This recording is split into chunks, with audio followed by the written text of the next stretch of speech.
Hi,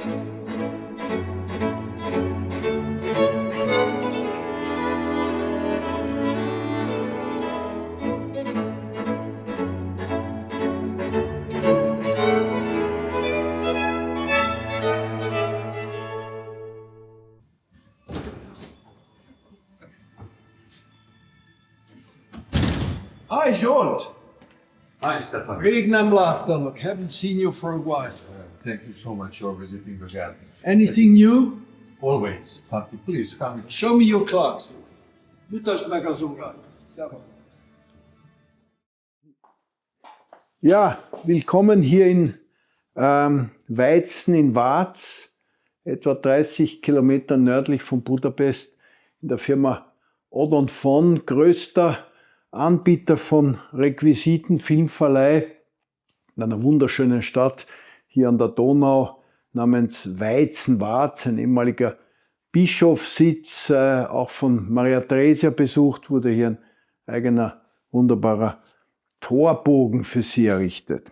Gibt übrigens hier auch ein sehr berüchtigtes Gefängnis, direkt am Fluss gelegen, am Donaustrom. Die Häftlinge haben somit eine wunderbare Aussicht auf die Landschaft und die Schifffahrt. Heute präsentiere ich Ihnen ausnahmsweise mal eine spätere Uhr.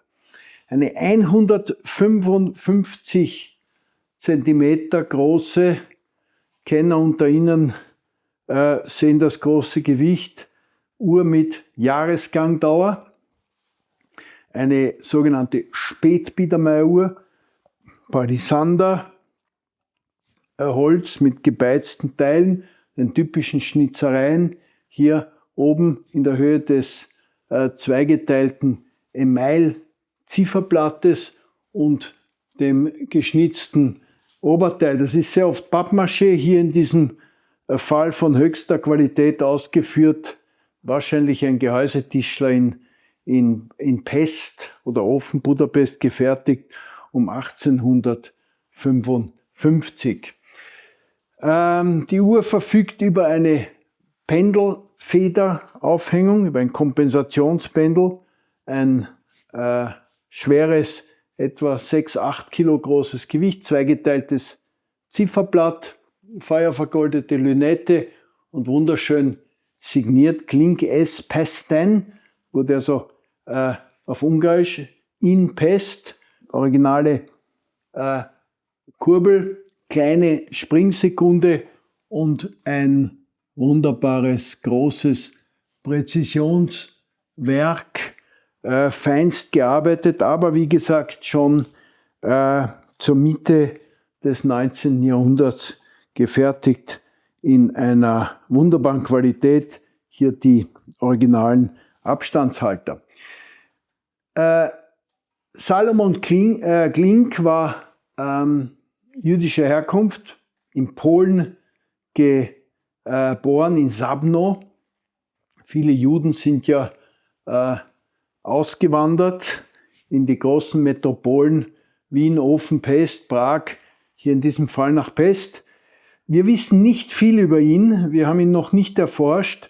Er wurde am 3.5.1856 Meister und interessant ist, dass man ihm das Meisterstück nachgelassen hat. Von Amts wegen, wie es hier heißt in den Dokumenten.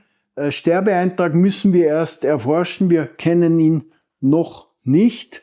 Auf jeden Fall ist diese Uhr auch käuflich zu erwerben. Sie können sich jederzeit bei uns melden und wir vermitteln diesen Verkauf dieser wunderbaren großen Jahresuhr, die man, wie gesagt, nur einmal im Jahr aufziehen muss.